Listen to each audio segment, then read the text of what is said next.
Hello, welcome back. I'm Dr. Rich Luekenga. This is my partner, Dr. Ryan Whitaker, and we represent the Hearing and Balance Doctors. We are super excited to talk about today's topic, what's the deal with hearing and cognition?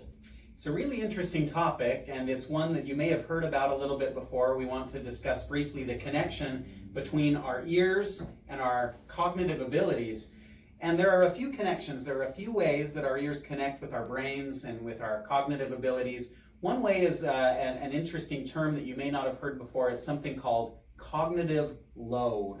You want to talk about that a little bit? Sure. So cognitive loading or cognitive load is this concept that our brain receives information from our peripheral stimulation. So our eyes, our ears, things like that. One idea is that when our brain is working in its normal state, there's an amount of energy that is kind of dissipated, or it's going throughout the brain and it's organized in that way.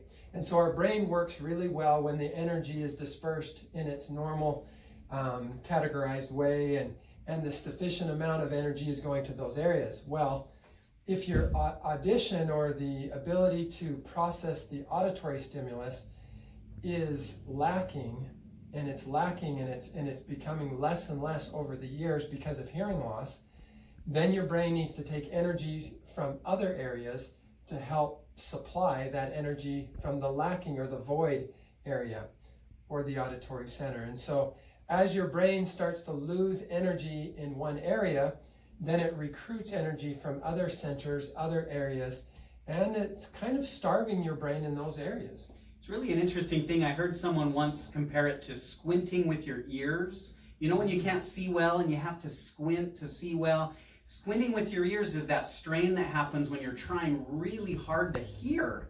And when you have hearing loss, boy, you've just got to squint with your ears, and that makes you tired. There's all sorts of research that shows that this increased cognitive load, this increased effort that it takes to listen, makes people really tired by the end of the day. So it affects our ability to focus. It affects our ability to function normally because we're tired from straining to hear all day long. Sure. Another way that it can affect, another way that our brains tie to our ears is a literal degradation of the neural networks in our brain when we don't hear well. Mm-hmm. Yeah, so it's interesting. We have these different centers. In fact, Dr. Whitaker over here has a nice diagram. This is the midbrain and the brain itself. And so as you can see, the sound comes up the nerve, but as it's traveling up through these different areas, there needs to be energy, there needs to be stimulation and the right synapse and the right kind of flow. And as we're losing energy because of hearing loss, the nerve actually degrades, or it atrophies, it loses its integrity.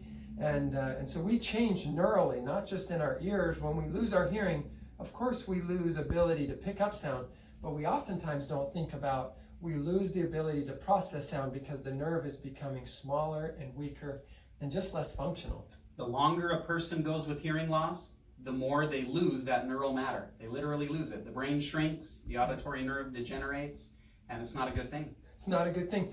We here in our center, here at the Hearing and Balance Doctors, we like to monitor this kind of energy. We like to monitor this kind of reaction and the functional side of how we listen, not just how we hear.